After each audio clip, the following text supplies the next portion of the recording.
My cat Bartholomew has always struck me as the epitome of laziness. I mean, truly a master of the art of doing absolutely nothing.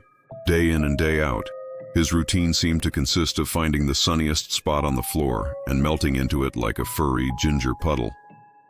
I'd watch him, sprawled out in a state of near comatose relaxation, and think to myself, is he even breathing? He was the laziest creature I had ever had the pleasure of cohabitating with, a furry monument to inaction.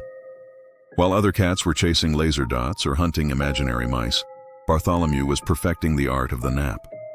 His life seemed to be a continuous cycle of sleeping, waking up just long enough to eat, and then immediately returning to his slumber.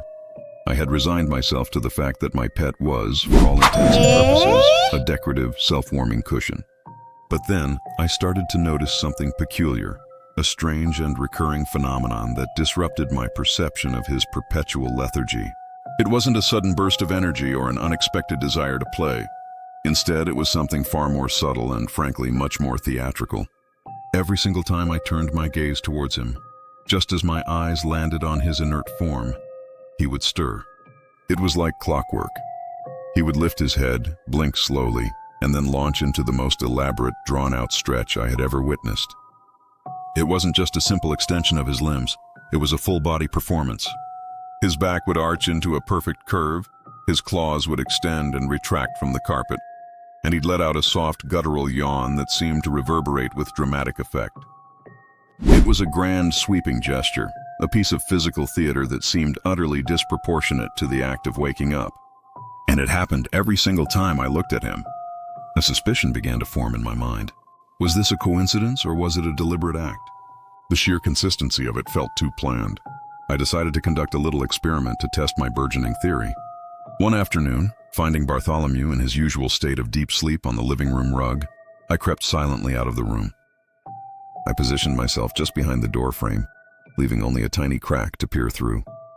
For a few minutes, he remained perfectly still, a motionless lump of fur.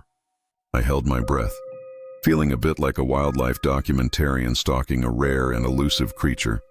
Then, I slowly and deliberately leaned forward, allowing my face to become visible in the gap.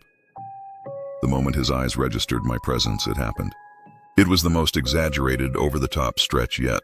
He pushed his front paws so far forward that his belly scraped the floor, arched his back like a taut bowstring, and twisted his body in a way that defied feline anatomy.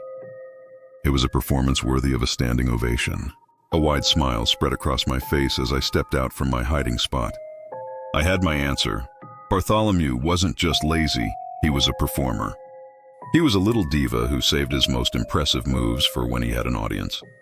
All this time I had mistaken his stillness for sloth, when in reality he was simply conserving his energy for his big moments, for the grand displays he put on just for me. My cat wasn't just a pet, he was my personal entertainer, a furry little actor who thrived in the spotlight of my attention. And as he settled back down, tucking his paws under his chin and closing his eyes with a contented sigh, I knew I was the luckiest audience member in the world. He was and always would be my little showman,